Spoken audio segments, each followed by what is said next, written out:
Hey everyone, welcome back. In this third and final part of our series, the Airbnb algorithm explained by a former Airbnb employee, my friend Caroline will give you some great tips to help you identify your potential guest profile and improve your ranking within your niche. If you're new here, make sure to check out the previous videos in this series. In the first one, Caroline debunks common myths about the algorithm, and in the second, she explains how the algorithm is influenced by guests. Trust me, you don't want to miss that important information. Now let's dive into some recommendations. But remember, there's no magic formula to guarantee you'll always be at the top. However, these tips can definitely help improve your ranking. Hi, I'm Anthony, and I help people navigate the world of Airbnb and short-term rentals, business, finance, and investing. If you want to improve your knowledge and financial future, make sure to subscribe to my channel and hit the like button if you find this video helpful. Identifying your niche. First things first, you need to identify your niche. This is crucial because the algorithm groups guests into profiles, and each profile fits into a niche. Now, don't confuse this with the concept of a guest avatar. A guest avatar defines your ideal guest, the one you'd love to host. This worked well in the past when there was less competition and more guests than properties. Back then, hosts had the luxury of choosing who to host. But now, with the market saturated and fewer guests to go around, it's a different game. Hosts must now compete to be chosen by guests. So, forget the guest avatar, toss that concept in the trash, and focus on your niche and guest profiles. Identifying your niche and potential guest profiles isn't easy, so consider this. What type of guests are looking for properties in your location? These are some examples. Properties in major metropolitan area near city attractions most likely attract tourists. Properties near major companies most likely attract business travelers. Properties close to hospitals most likely attract patients, doctors, healthcare professionals, and travel nurses. If your property isn't near anything notable, guests might be visiting friends, family, or an event nearby. Subniches. Once you've identified your niche, you need to find a subniche. Think of it like YouTube. A personal finance is a niche, but it's broad. If you search for personal finance, you get a mix of videos, many of which may not apply to you.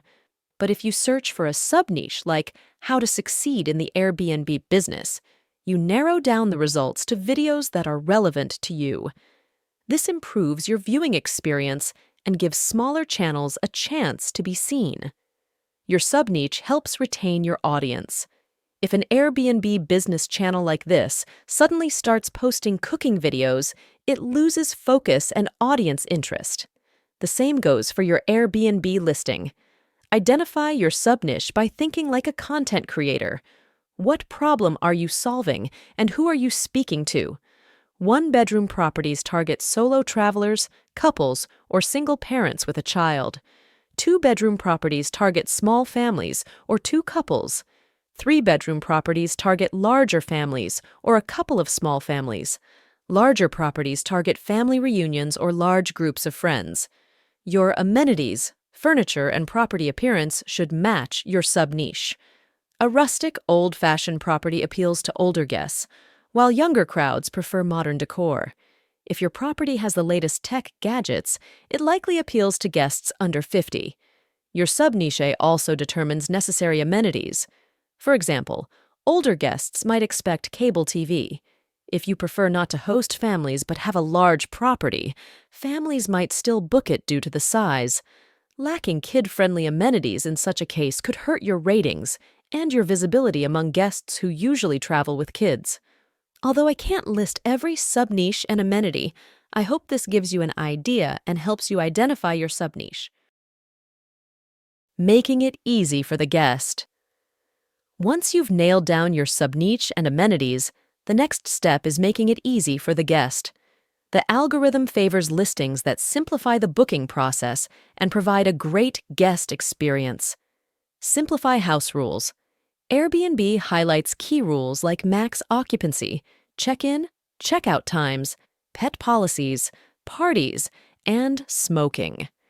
Additional and a long list of rules make your property seem more restrictive and less appealing to the algorithm and to guests. In case you didn't know, Airbnb scans all the content in the listings, so the algorithm knows your rules and how restrictive you are. Avoid rental agreements and security deposits. Mentioning these makes the process more complicated for guests, and the algorithm picks up on that. I know you have to mention it if you ask guests to sign an agreement or charge a security deposit, but if that's part of your process, you are not keeping it simple, and both the guests and the algorithm will punish you. More and more guests will avoid that, and the algorithm will bury you. Turn on instant booking. Plain and simple, the algorithm favors listings with instant booking enabled. Flexible cancellation policy. The more flexible your policy, the better your ranking will be. Control of amenities. If you control things like the thermostat or charge for electricity, both guests and the algorithm will punish you, especially if people complain about it in the reviews, because Airbnb also scans reviews and what people say to influence the algorithm. Standard checkout time. If your checkout is before the standard of 11 a.m., you're also restrictive. In the end, you can choose to operate the way you want, but be aware that flexibility and guest experience are key, and ignoring that can hurt you. Best practices. Don't name your property. Naming your property only matters if you have a direct booking site. Otherwise, it doesn't add value to the title. Key features or amenities in the title. Avoid listing the number of people or beds. Guests will see that in the listing. Instead, use engaging descriptions like relax in our waterfall pool, rather than 2.5 mi to G, Berg 4, mi to PF por 4, mi to GSMNP EV car GR. What if guests don't know what G-Berg or PF are? Remember my analogy with a dating site in the first video of this series? Well, keep that in mind to help you with some best practices to attract guests. Quality photos. Attractive photos draw guests in. They don't need to be taken by a professional photographer, but should showcase your property well. Keep descriptions short and engaging. Summarizing guest reviews is unnecessary. Guests can read them in the review section. Avoid describing each room in detail. Photos do that job. And don't repeat house rules that are already listed in the rules section. Instead, tell a story. You can mimic hotel descriptions, for example. Whether you spend your summer vacation in Cancun, lounging by the pool, lazing around the white sand beaches, or indulging in gourmet cuisines, Hotel Name offers unforgettable getaways for you and your family. Competitive pricing. As we saw in the second video, the first property shown to me was more expensive than others that were superhosts and guest favorites. Although this shows that the algorithm doesn't necessarily help you rank better if your property is cheaper than the others, you still want to make sure your price is competitive. I hope these recommendations help you, but remember, there's no guaranteed formula to top the rankings, but these tips can help you improve within your sub-niche. Thanks for sticking with us through this series. I hope these insights help you understand how the algorithm works and improve your property's ranking within your niche. If you missed the first two parts, go back and watch them. They're packed with valuable information. Stay tuned for more recommendations, and happy hosting.